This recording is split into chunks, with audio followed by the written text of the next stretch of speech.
Welcome, ladies and gentlemen. My name is Frank Marlow. I am the Dean of Academics here at the Institute of World Politics, and we're very happy that you could join us here today. For those of you who aren't familiar with the Institute, we are a graduate school of national security, intelligence, and international affairs. We offer 5 master's degrees, 18 graduate certificates, and a doctoral program. We are also launching 2 new master's degree programs online this fall. If you're interested in learning more about us, please visit us at our website at www.iwp.edu. This event is part of the China series that is sponsored by the Institute of World Politics. And it's my great pleasure this afternoon to introduce Dr. James Anderson. The Honorable James H. Anderson is a former acting Undersecretary of Defense for Policy and a twice confirmed presidential appointee. In August 2018, the Senate confirmed Dr. Anderson as Assistant Secretary of Defense for Strategy, Plans, and Capabilities. And then in June of 2020, the Senate confirmed him as Deputy Undersecretary of Defense for Policy. In that role, Dr. Anderson has played an important role reaching out to the region, traveling to the region many times over his service at the Pentagon. Prior to his most recent Pentagon service, he served as the Vice President for Academic Affairs at Marine Corps University and as the Dean of Academics at the Marine Corps War College. He has worked as a professor at the George C. Marshall Center for European Security Studies. He was the Director of Mideast Policy at the Pentagon. He was a project manager at DFI International, a research fellow at the Heritage Foundation, and an associate professor at the Command and Staff College at Marine Corps University. Dr. Anderson earned his doctorate in international relations and a Master's of Arts in Law and Diplomacy from the Fletcher School of Law and Diplomacy at Tufts University. He is a recipient of numerous professional awards, including the Defense Medal for Distinguished Public Service, the department's highest award for non-career federal employees. I'd like to welcome Dr. James Anderson. Thank you. Frank, thank you very much for that kind introduction. It's a pleasure to be here with everyone online on Zoom. I want to thank the Institute for World Politics for hosting this event. I had the pleasure of speaking at an event earlier in person a couple years ago, and now it's great to be back, even if we're just on Zoom. And this afternoon, I wanted to share a few thoughts about the competition we have with the PRC, the People's Republic of China, and how allies and partners factor in to that great competition.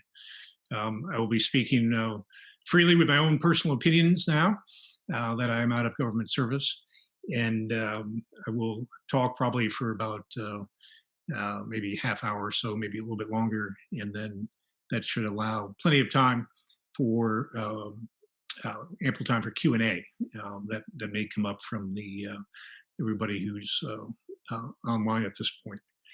I'm going to argue, outline the main argument is quite simple, and it's that in this competition with the PRC, allies and partners play an absolutely crucial role in us prevailing in long-term competition, great power competition, and they will also play a crucial role if deterrence should fail, and if we were unfortunately to face open conflict with the PRC.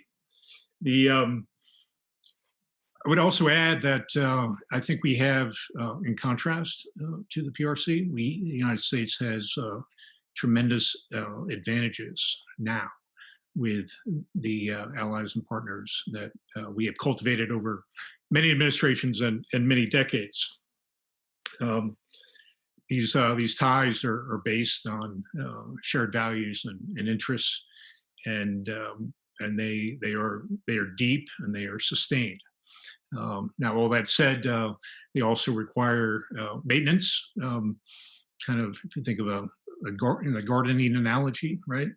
Alliances are kind of like that. They need some watering, some tender, loving care to make sure that they are as robust as possible. They are a necessary, though not sufficient, condition for success with respect to our competition with the PRC. It is one big factor. There are other variables, some of which are certainly outside of our control. Maybe not outside of our influence, but outside of our control. So, and then I would also add, and I will argue that as strong as these relationships are now, these alliances and partnerships, they can be stronger still in the months and the years ahead. The United States needs to think creatively about how to deepen them even further. And as we go through some observations, I will talk about some of these countries in particular. I'll say a few words, for example, about Japan.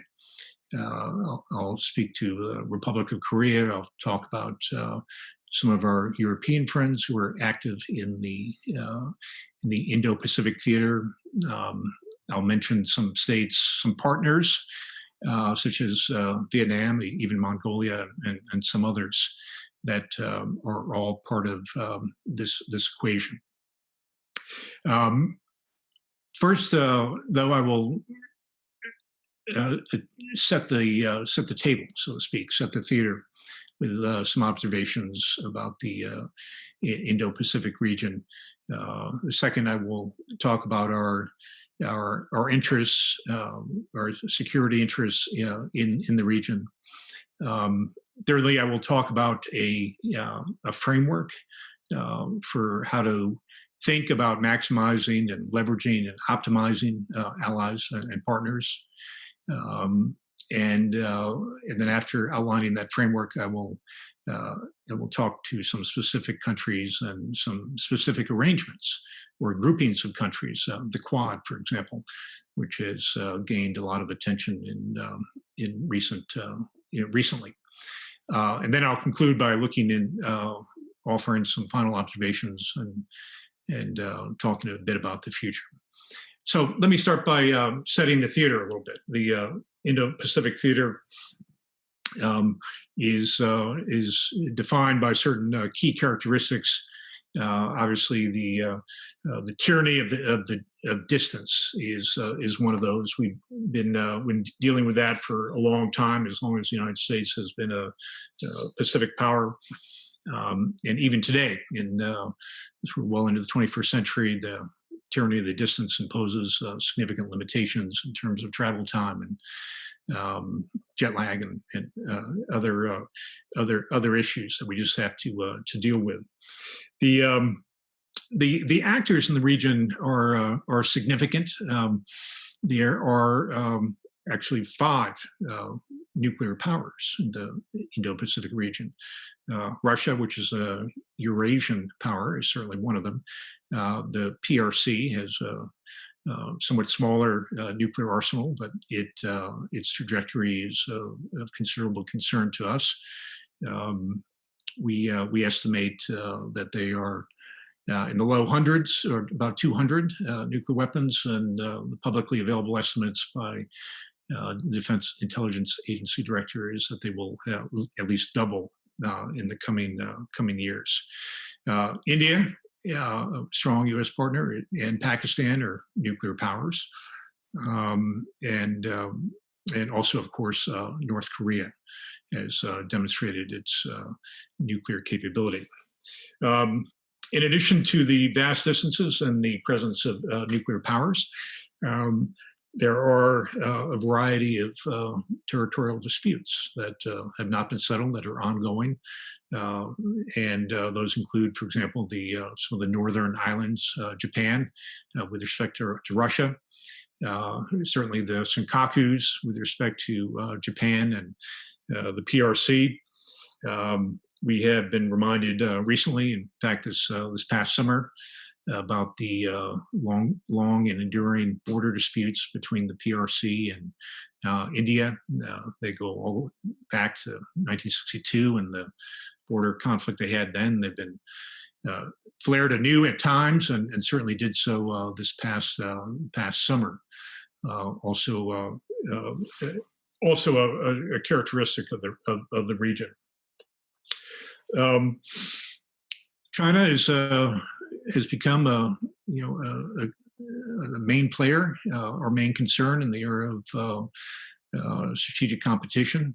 Their growth rate has been remarkable for decades. They have lifted hundreds of millions of people, Chinese, out of poverty, which is a good thing.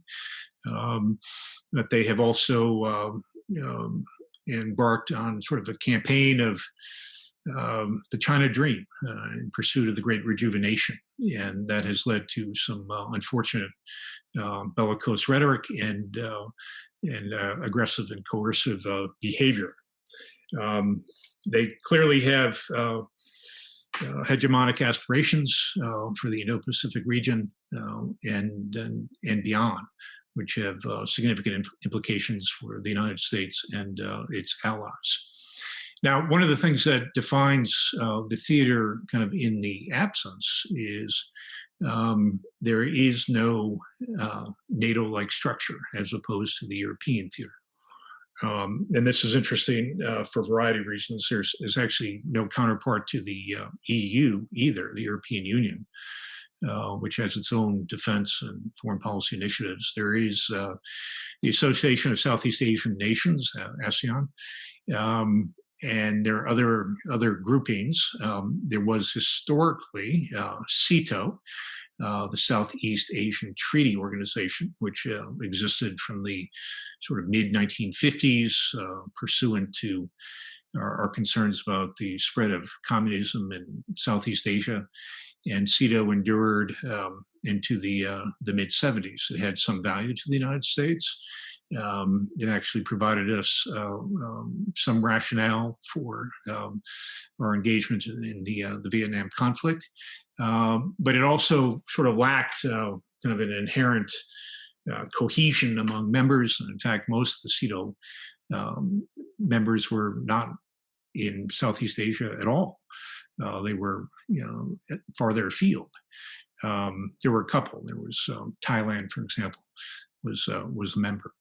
But there is no SEATO now. There's no NATO-like structure in Indo-Pacific, but there is some kind of preliminary talk of maybe there should be in the future. We can talk about that more if there are perhaps some questions on that. There is also kind of the ever-present legacy of conflict that defines the Indo-Pacific region. That we have going back to Imperial Japan, strong memories, living memories still of that. There's certainly U.S. conflict in Korea from 50 to 53, and the enduring legacy there, as well as our involvement in Vietnam from the early 60s up until the fall of Saigon in 1975. So the past is still with us, or as the American author once said, William Faulkner, the past is not dead. The past is not even past. So we have to deal with these kind of these legacy issues that also help to define the Indo-Pacific theater. Probably the last significant kind of defining feature of the region is, again, I alluded to it earlier, is just the tremendous economic growth and population growth. And it's really extraordinary with respect to China and other nations as well. Obviously, countries like South Korea and Japan and and now Vietnam and Indonesia and certainly Taiwan have all contributed to this remarkable burgeoning economic ties, which leads us directly to some of our interests as from the United States perspective with respect to the Indo-Pacific region. We are a Pacific nation. We are an Indo-Pacific nation. And we have clear economic interests in the region, and that also means that we have a clear interest in access, in freedom of navigation, in maritime, the ability to access the region and keep maritime channels of trade open. And these are sort of core interests that the United States has. We have a variety of treaty partners, defense alliances. We actually have those with the government of Japan, the Republic of South Korea, with the Philippines, with Thailand, and also with Australia. And these go back quite some time. Most of them, these alliances go back to the 1950s. We also have a lot of security partnerships that are not quite alliances, but nonetheless reflect common interests, defense interests, and values. And so those again involve a lot of different states. Some newer than others. And I'll talk about those some more in a few minutes. So, in the context of having these security partners and the importance of access, it really means access to bases and places, right? For permanently deployed forward forces, we have an enduring interest there, and also the ability to rotate forces in and out of the theater.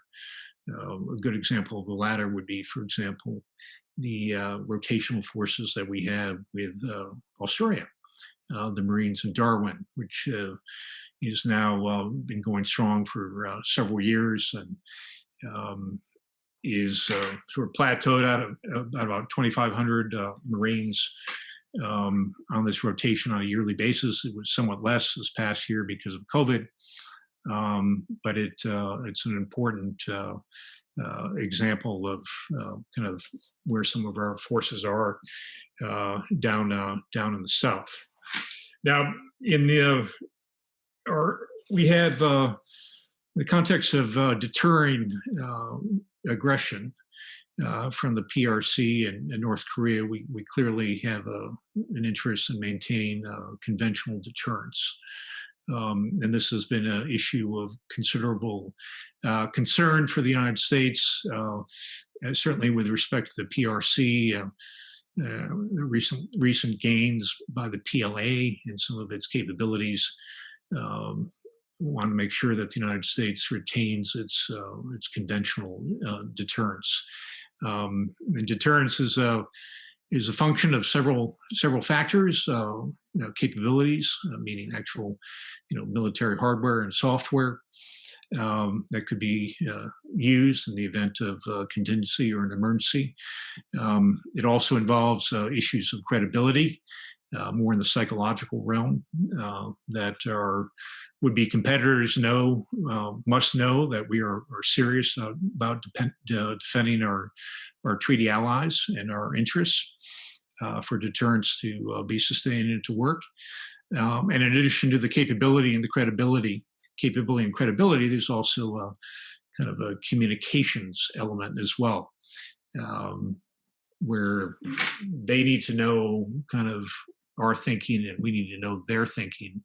And without that sort of understanding, that mutual communication or deterrence, conventional deterrence can also fail quite terribly.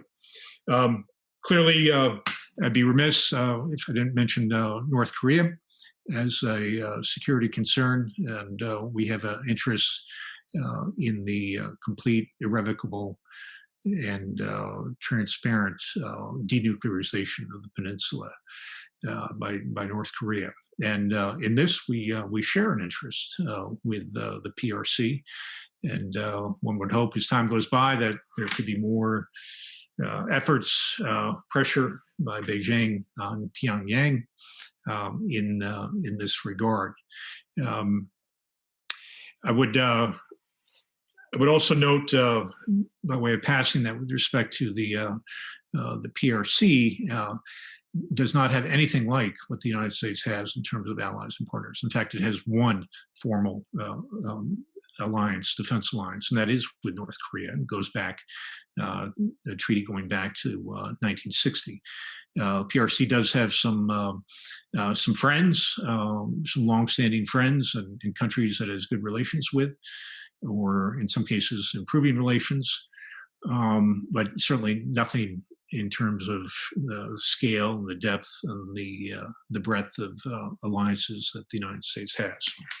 Okay, so having kind of looked at the theater and covered some of the alliances or enduring interests that the United States has in the Indo-Pacific region, let me talk a little bit about a framework for thinking about allies and partners. And I think it's framework can be useful because they help kind of clarify our thinking. They can help to prioritize, and they can help us to make sort of sense of a lot of different questions and activities that are ongoing.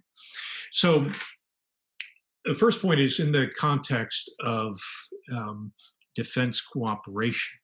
The scale of activities that we engage with allies and partners in the Indo-Pacific region and frankly elsewhere around the world is vast. It involves an extraordinary range of activities. And let me just mention a few of them. Certainly, key leader engagements, sometimes called KLEs for short, is crucially important. Whereby we go there, senior leaders, they come here, we meet face to face or Zoom in the time of COVID, a constant maintenance, ongoing dialogue, sharing of common concerns and common sight picture. And this happens with DoD officials, with State Department officials, with NSC officials. It's part of the ongoing toolkit that we have. We also have certainly foreign military sales to the tune of about 55 billion a year globally. That is, we have a lot of military sales in the Indo-Pacific region. That's another key part of the framework. We also we exercise and we experiment with allies. For example, in Thailand, we've been doing Cobra Gold exercises on an annual basis for decades. And in a similar vein, we actually have hundreds of exercises. Most of them are sort of small scale, but others quite large. Not only Cobra Gold, but certainly on the Korean Peninsula with the Republic of Korea, we exercise all the time with the government of Japan, the self-defense forces, and this is really important for keeping our forces ready and promoting interoperability among like-minded countries. In addition to exercises and key leader engagements, we have a lot of intel cooperation, and most notably, we have something called the Five Eyes. It dates back many decades. Actually, grew out of relationships in World War II, where we worked very closely with the Brits, the Canadians, New Zealanders, and the Aussies to ensure that we're sharing very sensitive intelligence. There's a variety of sort of information sharing, not quite as sensitive, that goes on with allies and partners in the region, and that's kind of the thinking behind the promotion of various fusion centers that cover a variety of transnational issues. For example, there's one in that Singapore, one of our partners, is hosting on counterterrorism information and that's a relatively new initiative, and that's really important. Just one example there. In addition to information sharing, there's also a lot of building partnership capacity, so-called Section 333 activities under Title 10 that cover things like maritime domain awareness and training and exercises and all the rest. Also vitally important. And in somewhat of a longer time horizon, there's International Professional Military Education, IPME, whereby a number of these countries in the Indo-Pacific region send their students to our professional military institutions, both the command and staff colleges and war colleges at Maxwell and Leavenworth and Newport and Quantico and National Defense University. There's even a Vietnamese cadet at the Air Force Academy. Will be the first Vietnamese student to graduate from there in the year 2024. And this is also very important for building relationships over time and awareness. And it's something that the PRC has been watching, and they are trying to sort of emulate in some ways with some professional military education courses of their own. But they are not nearly as lengthy or as in depth, or I would argue, as robust as our international PME. It's the type of thing that can pay dividends over the long term. It's something that former Secretary Esper put a great deal of emphasis on to make sure that we were to provide our international partners those opportunities within the United States. There's also something called MISO, Military Information Support Operations, that are done in peacetime. That's another part of the toolkit, and we work on certain narratives, and we coordinate with some of our allies and partners on these sort of diplomatic information efforts in that competitive space. So in this context, so many activities that cut across allies and partners. And one of the things that I was involved with in my previous capacity was trying to sort of synchronize and sort of harmonize and prioritize these activities in a way that really helped to maximize our leverage. And in that context, that's where the department came out last fall with the guidance for the development of allies and partners, the so-called GDAP, the GDAP, which was a document that looked at all these activities and really articulated some preferences and some priorities from a policy perspective, again, to sort of harmonize and synchronize. Let me give you one example of why that can be important. So going back to the KLEs, the key leader engagements, as mentioned, we send hundreds, thousands of key leaders engagements every year to all these countries, and sometimes it can create a form of whiplash for some of our friends and allies if they have senior Americans going over to visit or in discussions, and if the Americans are not sort of conveying similar messages. If a senior official from OSD, Assistant Secretary of Defense for Asian Indo-Pacific, goes over and then he's followed by Assistant Secretary of the Army, or the Secretary of the Army, or somebody from the Joint Staff for a mil talk. If the talking points, the messages are not the same, it can be very very confusing. And so this this is really a challenge for a nation such as the United States, again, because of our many relationships and also simply just the size of our defense establishment and our and the number of people we have engaging. It's important that we all sort of have the same sheet of music. And that really was a big part of the emphasis behind the development of the GDAP, which the department finalized last fall. And of course, the current administration will, make its own assessment, and they'll keep what they want to keep, and they'll change modify what they want to modify in terms of, how to approach allies and partners. But I would submit to you that there will be a great deal of continuity on matters of policy. There certainly will be, and certainly have been in recent weeks, sort of a change in tone, shall we say?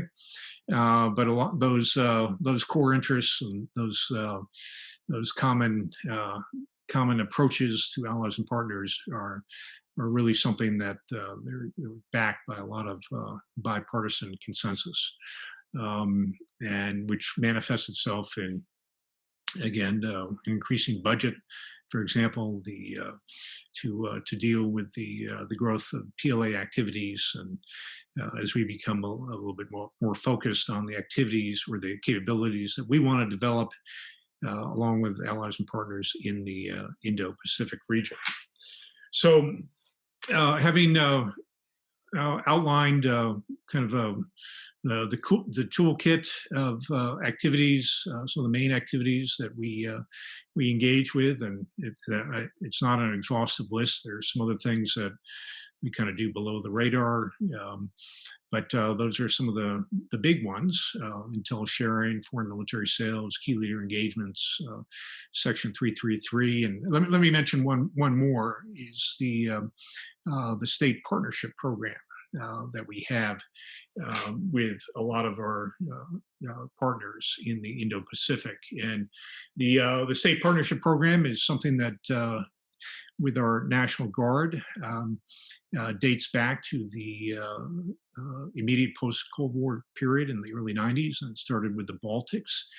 And it is a program in which the National Guard units in U.S. states are paired with foreign countries, and it involves a lot of familiarization and dialogue and training and exercises, and they are sustained over time, so that those relationships can be strengthened. And right now we have in excess of 80 partnerships, state partnership programs around the world. In the Indo-Pacific Theater, we have just over a dozen. For example, the state of Oregon partners with Vietnam. Mongolia is partnered with the state of Alaska, Nepal with the state of Utah, Sri Lanka with Montana. And these are really small footprint and not very expensive, but they pay dividends over time. These relationships, they're mutually beneficial, both to exercise our National Guard and also our partners. So let me move on and talk briefly about a couple of the key relationships and the countries that we have in the region, and some of the issues that are front and center. Clearly, the government of Japan, and would start there. We have a relationship, a security relationship that dates back to the 50s, and in an alliance treaty that goes back to the 60 plus years now. It is no accident that Secretary of State and the Secretary of Defense made their first, in the Biden administration, made their first visit overseas to speak to both the government of Japan, visit Japan, and also the Republic of Korea. With Japan, we have a number of bases in mainland Japan. We have Ronald Reagan forward deployed in Japan. We have approximately 50,000 U.S. military personnel somewhere in Japan, whether mainland Japan or Okinawa, Japan. We probably, in addition to that, if you count up contractors and dependents, probably that number rises from 50,000 to 100,000. Um, we we work very closely with the Japanese forces on a whole range of common interests. They are very sophisticated partners. They have been maturing their defense forces. They have advanced weapons. Things like the F-35. They co-development, co-produce the SM-3 Alpha, which is important for missile defense purposes. So they are a strong and reliable and dependable defense partner. All that said, we do have occasional frictions in the defense relationship. We have a kind of an ongoing agreement to reposition some of our forces within Okinawa and also from Okinawa to Guam and also to mainland Japan. And sort of the timing and sequencing and who pays for that and all the rest, that comes up in discussions. But that's very much part and parcel of dealing with allies and partners. Japan, for its part, is obviously very concerned about the PRC, as I mentioned briefly earlier. In particular, the intrusions by the PRC into the Senkakus. In addition to Japan, let me say a couple words about South Korea. Obviously, longstanding defense relationship there is with our treaty partner, and they host about 29,000 American service personnel. Mostly Army. They purchase a wide variety of sophisticated American weapons, to include the F-35. They have missile defense capabilities. One of the big issues over time is sort of the transfer of operational control of South Korean forces to South Korea. And that's ongoing discussions. We've had this sort of a complicated arrangement over many decades, going back to the United Nations command relationships. And really, for the South Koreans, this boils down to sensitive issues of sovereignty. So those are being worked out. I would say, in the context of talking about both Japan and South Korea, there are tensions between the two. This involves some legacy issues and reparations that go back historically and can have sort of real current consequences. For example, there was concern recently about some intel sharing between Japan and Korea. And that was kind of at issue because of some of these broader historical legacy issues. So that's something that comes up with allies and partners. People have different histories, and they don't all always agree on everything. Now, in addition to Republic of Korea and Japan, obviously we have very close relationships with Australia. I mentioned Darwin, the rotation there. Australia has been very active and really taken a leadership role in some respects in their neighborhood, and working with partners like Papua New Guinea and so forth. And we're very supportive of that. We welcome their efforts. They are very concerned about the PRC and some very heavy-handed attempts by Beijing to influence the Australian political system. Australia historically has been a very strong ally of the United States. They fought with us everywhere we go, on the same battlefield right beside us. So that relationship is very, very strong. As well, let me mention a couple of the Well, let me mention a word about the Philippines, another ally we have. That relationship has gone under an evolution over time. Post Cold War in the 1990s, we withdrew from Clark Air Base and Subic Bay in the Philippines, but we have maintained a very robust defense relationship with the PI, and that's anchored in a lot of visits. It's also, we've given them a lot of support and training and advising in their counterterrorism efforts over time, which they continue to this day. Not without some sensitivities. Just last year, for example, Manila was thinking about terminating something called the Visiting Forces Agreement, the VFA. That helps us sort of maintain a robust alliance. And thankfully, after a lot of work, they agreed to suspend that termination. And that's a good news story. But there are concerns about the PI certainly has a lot of concerns about Chinese PRC efforts to encroach on their region of the world.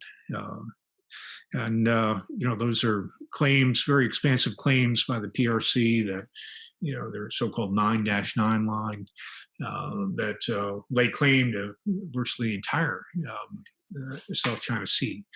So the PI is another key ally. In terms of partners, we have some newer partners that we're working with. In recent years, certainly one of the more interesting cases is Vietnam. The United States recently celebrated 25 years of formal diplomatic relations in 2020. And the defense relationship has grown and matured in the last few years in easing and ending of the arms embargo. We now have some port visits, still somewhat limited, but we have considerable key leader engagements. We provided Vietnam with a cutter. We do some limited training, and this is something that the Vietnamese are very interested in, given that again, going back to PRC claims in the region, they look to us.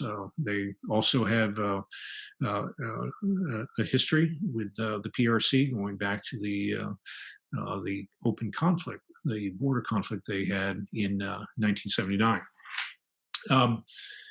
Couple other the partnerships, some that may not immediately come to mind, but Mongolia, for example, sandwiched as it is between the PRC and the Russian Federation, we actually have a defense relationship with them. They like to think of the United States as the kind of their third country as a way to assert their independence, and so we have done some defense activities with Mongolia. And actually, we've had a couple of our secretaries of defense visit Mongolia, Secretary Gates and Secretary Esper, in just a couple of years ago. Now, I would add, when they go to Mongolia, the traditional gift by the Mongolians is a horse, is an actual horse, and then it's always kind of a big deal when the Secretary of Defense, U.S. Secretary of Defense, gets to name the horse. I think Rumsfeld, when he went, I meant to say Rumsfeld earlier, not Gates, he named the horse Montana because he thought the landscape of Mongolia reminded him of Montana. And Secretary Esper named the horse Marshall, after George Marshall. So just a small bit of trivia there. So these are some of the, certainly by no means all. There's certainly we have relations with Malaysia and Indonesia.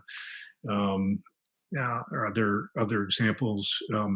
One key thing that I'll mention is our encouragement of having the Brits and the French and even the Germans or European friends take a larger presence in the Indo-Pacific Theater. And all three countries, for example, have contributed to the helping monitor the illegal ship-to-ship transfers of North Korea and oil shipments. So they play a very constructive role there. Let me turn to just a couple observations before we get to final observations, before we get to Q&A briefly. Again, this is sort of our necessary condition for winning the competition long term, which is multifaceted against the PRC. Working with allies and partners, they come with challenges. There can even be dangers, right? You don't want a wayward ally to lead you into a conflict that you don't want to be in, right? So that is something that is to be mindful of. At the same time, we want our allies to do more and our partners to do more. We want to avoid kind of a dependency syndrome. We want them to stand up and be able to defend their own interests. And for example, in the news today, senior Taiwan officials saying that Taiwan is ready to fight to the end if God forbid, conflict were to break out with the PRC. Now that is the way it should be. They need to take ownership of their own self-defense forces, and of course, the United States helps with the longstanding commitments with the Taiwan Relations Act and the support we provide there. The working with allies and partners requires confidence in ourselves. There is, in some quarters, kind of this perception that China's rise is implacable, unstoppable, and predestined to achieve global dominance. Well, not necessarily. I mean, history is not foreordained, and as long as there are countries and decision makers of free will, there's a lot that can be done to satisfy our interests and those of our allies and partners, and part of that is just a matter of confidence, because we do have a lot of advantages over the PRC. But let me pause there for questions and discussion. Dr. Marlow, over to you.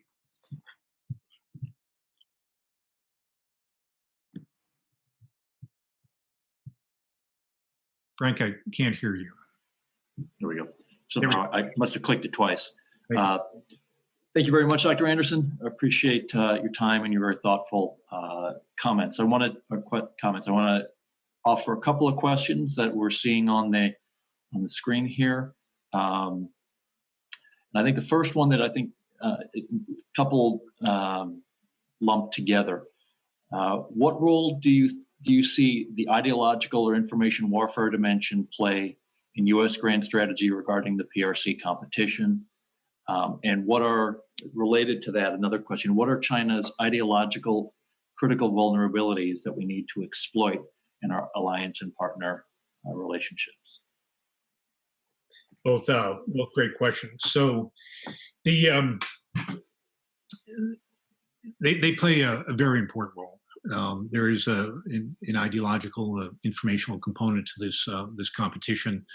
It's something that, frankly, the U.S. government struggles with, and I'd say it's something that we kind of grappled with the previous administration, but other administrations also have challenges there, and it's challenging for a number of reasons. One is that has to do with American culture. We are talkative people, and there are many voices, right? And trying to convey consistent messaging in the information sphere in a disciplined way can be a tall challenge, and that goes back to my earlier point about key leader engagements and the importance of kind of having common themes and common messages when we talk with our allies and partners about the PRC. There's a real competition of narratives here. The Washington consensus and the Beijing consensus.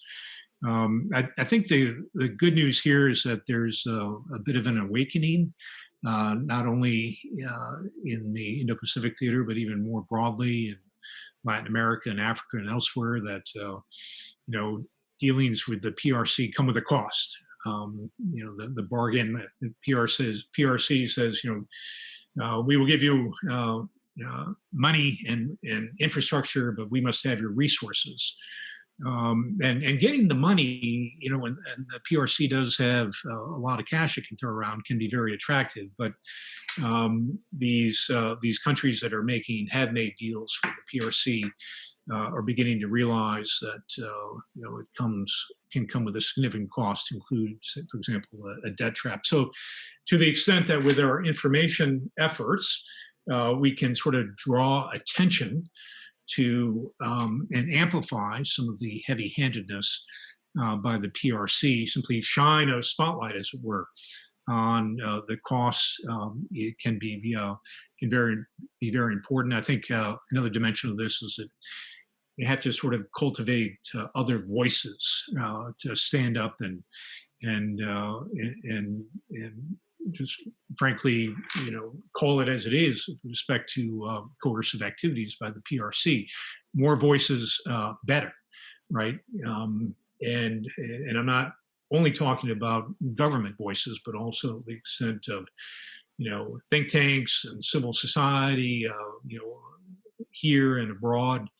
All that is, avenues, again, in the information space, to do much better. So let me leave it at that. Great, thank you. I'm going to abuse my own role here and ask you a question myself. Wonder if you could speak to how, in your time at the Pentagon, in your time in the administration, you saw changes within the U.S. government writ large, the State Department, the other organs of the federal government, into taking the China problem more seriously. And how would you characterize your relationship and the ability of the administration as a whole to pursue a consistent, strategic, integrated trade strategy? So let me start a little bit narrowly from a DoD perspective, then I'll sort of broaden out to a larger NSC whole of government. I think one of the more enduring and important things we did organizationally within the Department of Defense was the creation of a DASD for China. Now, I know the acronyms here, but a DASD is the Deputy Assistant Secretary of Defense. It's a very senior official. It's a 2.5, 3-star equivalent, and we created that position. I mean, previously China issues have been sort of covered with different groupings and different offices, but having kind of a central individual, senior official who would eat, sleep, and breathe PRC issues on a daily basis, I think was really important, and it's something that is going to endure in subsequent iterations, administrations. That individual, for example, that office developed direct communications with Chinese PRC PLA counterparts. And that is really important because in the era of great power competition, having those channels of communication there existing so that we can reduce the potential for miscalculation, which is a shared interest we have with China. It's really important to have those channels and to exercise them. More broadly, I'll be a little bit self-critical here. I think with the broader U.S. government approach, I think we got the big picture right in terms of kind of the strategy and the policy. Some of that has actually been declassified recently in January of 2021, sort of or at least partially declassified, and can be readily viewed. A very firm approach to the PRC, identifying sort of desired end states and relationships and so on and so forth. And taking a more assertive approach was the right way to go. I think where we kind of ran out of time has to do more at the level of operationalizing the strategy. It is one thing to sort of get the policy statements right and to outline in broad terms the strategy, but to really get into how are we going to do this on a sustained basis in a resource constrained environment over time. That is something that is it's a tall order, and it's something that hopefully the United States government is going to get better and better at over time. Frankly, in terms of great power competition, there were a lot of there was some muscle memory from the Cold War, but a lot of that had atrophied. So we had to kind of relearn a lot of that in recent years. Thank you. I think we might have time for one more. And so what I'll do is sort of take a couple of similar questions and kind of lump them together. First one is, would there be any value in categorizing the great power competition as one between democracy versus the CCP? And do you think that would be effective in winning the hearts and minds of the Chinese people, or do you feel that would be unlikely? Similarly, what role do you see India as the world's largest democracy? Can it offer some sort of opportunity there to build on that sort of ideological dimension of the conflict? And then finally, how do we balance the promotion of democracy with our Indo-Pacific partners with the development of the military capabilities? Sometimes these two can come at odds, and in situations where they are at odds with one another, where should we be prioritizing our effort? Frank, on the last one, you said democracy and what was it? Developing the military capability. So it's the question of is it more important that we develop robust military capabilities of these countries, or develop the democracy side of that? Which one should win out? Okay, thank you. I mean, ideally on the last question, we promote both, right? And in some cases, we've seen over time that we can do exactly that, and a lot of these where we can at least assist sovereign states in that direction. I mean, you look at the promotion, in South Korea and Taiwan, for example, over time, they moved from very authoritarian regimes into, mature and prosperous democracies, and that's a positive trend. And the United States had a hand in that over time. We sometimes have to make hard choices in an imperfect world. I mentioned Vietnam earlier. Vietnam is not a democracy. Vietnam is politically a communist nation. But geopolitically, we do have a kind of a common interest with respect to PRC adventurism and coercive efforts. So therefore, we are going to have a calibrated defense relationship with them, and hope that over time they would get on a more democratic path. With respect to India, is fascinating development. With respect to the strategic partnership, which I would say is probably the most important partnership we have, is this really dates back to the 2000s. And really began, at least on the defense side, in earnest with the Bush administration, and then this was certainly continued and helped along by the Obama administration, and continued to mature with respect to the Trump administration. And there's a lot of defense cooperation with New Delhi, and because of that, there's in a time of crisis for New Delhi last summer, with respect to their line of actual control and the border dispute with the PRC, we were able to help in some very tangible ways with their self-defense efforts, to include information sharing and things like cold weather gear and tents and assistance of that nature. There also, there's still some legacy issues with with India. They had a long partnership with the then Soviet Union and had a lot of equipment still to that day. And, there's some issues there. But, India's democratic maturation is a big plus. And it is something that is going to really be a concern and should be a concern for the PRC in the fullness of time. Briefly on the last question, the Chinese Communist Party is, one would hope over time would moderate from within. I mean, I think there's some things that we can do kind of to model behavior and have confidence in our own institutions and do things in the information space. But ultimately, I think we need some humility in terms of the limits of what we can do, at least in the short term there. Again, I'm not saying we should shy away from the information space. It's just kind of make sure that we have eyes wide open and we don't want to sort of do things that would be, in the near term anyway, counterproductive.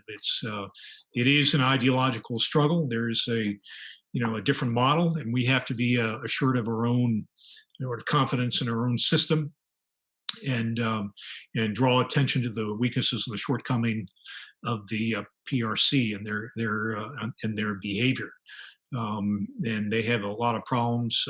Beyond the defense sphere, in terms of pollution, in terms of the middle income trap that they're going to have to face in the years ahead. So, we seek to prevail in the competition, and we don't believe that the competition necessarily needs to lead to conflict, but we need to be ready if, in fact, it does so. So I think we're probably about out of time, and let me leave it there.